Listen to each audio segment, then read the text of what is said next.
የትንሣኤ በዓል በዓለም ዙሪያ ከብርሃነ ትንሣኤ እስከ ባህላዊ ድምቀቶች። የትንሣኤ በዓል በክርስትና እምነት ተከታዮች ዘንድ የሃይማኖቱ መሰረትና ትልቁ የድል አዋጅ ተደርጎ ይወሰዳል። ይህ በዓል የኢየሱስ ክርስቶስን ከሙታን መነሳት የሚዘክር ብቻ ሳይሆን የሰው ልጅ በሞት ላይ ድልን የተቀዳጀበትና አዲስ ተስፋን የሰነቀበት የታሪክ ምዕራፍ ነው።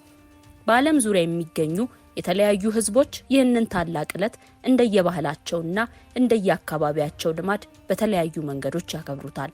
አንዳንዶች በጾምና በጸሎት፣ ሌሎች ደግሞ በደማቅ ካርኒቫልና በምግብ ድግስ ያስቡታል።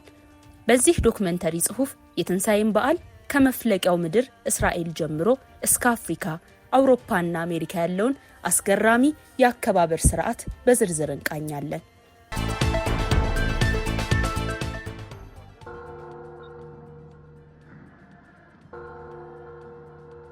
የበዓሉ መነሻና መፍለቂያ በሆነችው እስራኤል በተለይም በቅድስት ከተማ ኢየሩሳሌም የትንሣኤ በዓል አከባበር እጅግ ጥልቅና መንፈሳዊ ትርጉም አለው።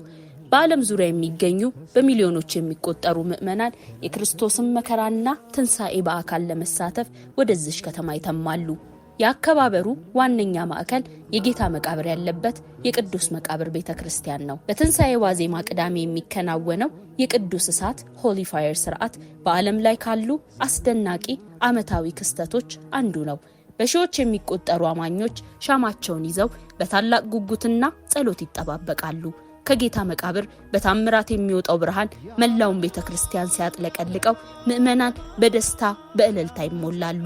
ይህ እሳት በልዩ ጥንቃቄ ወደ ተለያዩ የዓለም ሀገራት በልዩ በረራ የሚወሰድ ሲሆን ይህም ክርስቶስ የዓለም ብርሃን መሆኑን በምስል የሚያሳይ ታሪክ ኩነት ነው። ወደ አፍሪካ ቀንድ ስንመጣ በኢትዮጵያ የትንሣኤ በዓል አከባበር እጅግ የተለየና በባህል የታጀበ ነው። በዓሉ የሚከበረው ከ55 ቀናት የአብይ ጾም በኋላ በመሆኑ ፋሲካ ወይም መፈቻ ተብሎ ይጠራል። በሰሙነ ሕማማት ምዕመናን በስግደትና በጾም ሰውነታቸውን ያስጨንቃሉ።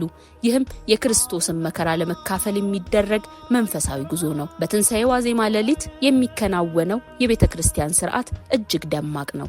ነጭ ባህላዊ ልብስ የለበሱ ምዕመናን በዝማሬና በከበሮ ድምፅ አጥቢያውን ያደምቁታል። ከስርዓተ ቅዳሴው በኋላ እኩለ ሌሊት ላይ ትንሣኤከ ለግዕዝ ስብዓት የተባለ የትንሣኤው ብስራት ይታወጃል። ወደ ቤት ሲመለሱም በታረደው በግ ወይም በሬ የሚዘጋጀው ማዕድ፣ የዶሮ ወጥ፣ በእንጀራና በጠላ የታጀበው ድግስ የቤተሰብና የጎረቤት አንድነትን ያጠናክራል። ይህ ማህበራዊ ትስስር በኢትዮጵያ የትንሣኤ በዓል ትልቁ ውበት ነው። በአውሮፓ አህጉር ደግሞ የትንሣኤ አከባበር በጥንታዊ ወጎችና ከተፈጥሮ መታደስ ጋር የተያያዘ ነው። በጀርመንና በሰሜን አውሮፓ ሀገራት የፋሲካ እሳት ኢስተር ቦንፋየርስ የማቀጣጠል ልማድ እጅግ የታወቀ ነው። ይህ እሳት የክረምቱን ቅዝቃዜና ክፉ መናፍስትን አባሮ ብርሃኑንና የጸደይን ወቅት የመቀበል ምልክት ተደርጎ ይወሰዳል። በሌላ በኩል በስፔን የሚካሄደው ሴማና ሳንታ ወይም የቅዱስ ሳምንት የጎዳና ላይ ሰልፍ እጅግ አስደናቂ ነው። በሺዎች የሚቆጠሩ አማኞች የተለያዩ የሃይማኖት ምልክቶችንና የክርስቶስን ምስል ተሸክመው በዝግታና በለቅሶ በከተማዋ ጎዳናዎች ላይ ይጓዛሉ። በጣሊያን ደግሞ ርዕሰ ሊቃነ ጳጳሳት በቫቲካን የሚሰጡት ቡራኬ በሚሊዮኖች የሚቆጠሩ ሰዎችን ትኩረት ይስባል። አውሮፓውያን በዓሉን በቤተ ክርስቲያን ስርዓት ብቻ ሳይሆን ልዩ ልዩ ጣፋጭ ምግቦችንና እንደ ፓኔቶን ያሉ ኬኮችን በማዘጋጀት በደስታ ያሳልፋሉ። በሰሜን አሜሪካና በምዕራባውያን ዘንድ የትንሣኤ በዓል ይበልጥ ለልጆችና ለቤተሰብ መዝናኛነት ትልቅ ቦታ ይሰጠዋል። በዚህ አካባቢ የፋሲካ ጥንቸል ወይንም ኢስተርን በኒ እና የፋሲካ እንቁላል ኢስተር ኤግስ ያከባበሩ ዋና ዋና ክፍሎች ናቸው። ጥንቸልና እንቁላል የአዲስ ሕይወትና የመራባት ምልክቶች ተደርገው ይወሰዳሉ። በዓሉ በሚከበርበት ዕለት ወላጆች በቀለማት ያሸበረቁና በውስጣቸው ጣፋጭ የያዙ እንቁላሎችን በጓሮ ወይም በፓርኮች ውስጥ ይደብቃሉ። ሕፃናት ደግሞ እነዚህን እንቁላሎች የመፈለግ ውድድር ኢስተር ኤግ ሃንት ያደርጋሉ። ይህ ልማድ በቤተሰቦች መካከል ከፍተኛ ደስታን የሚፈጥርና በየዓመቱ በናፍቆት የሚጠበቅ ኩነት ነው። ምንም እንኳን ይህንን አከባበር ባህላዊ ይዘቱ ቢያይልም ምዕመናን ግን ጠዋት ላይ ወደ ቤተክርስቲያን በመሄድ የትንሳኤን የምስራች በመስማት በዓሉን ይጀምራሉ።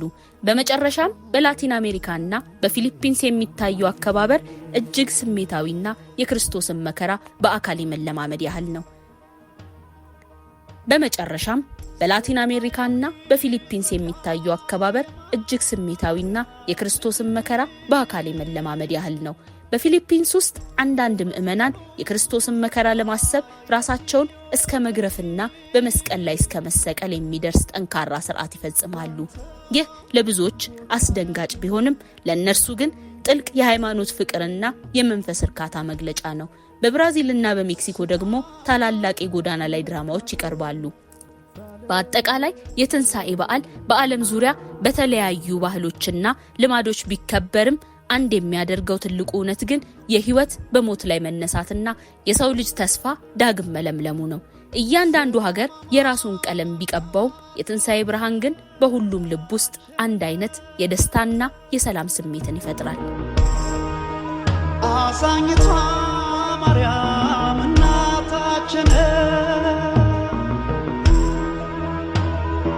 አደራሽን ድንግል የጌታዬ እናት አስታርቂን ከጌታ ስንጸልይለት አሜን።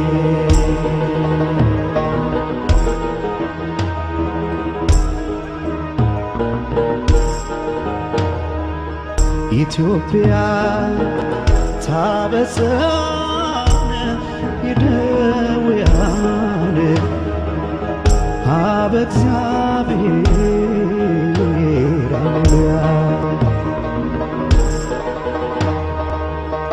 ኢትዮጵያ ታበሳነ ይደውያነ አብ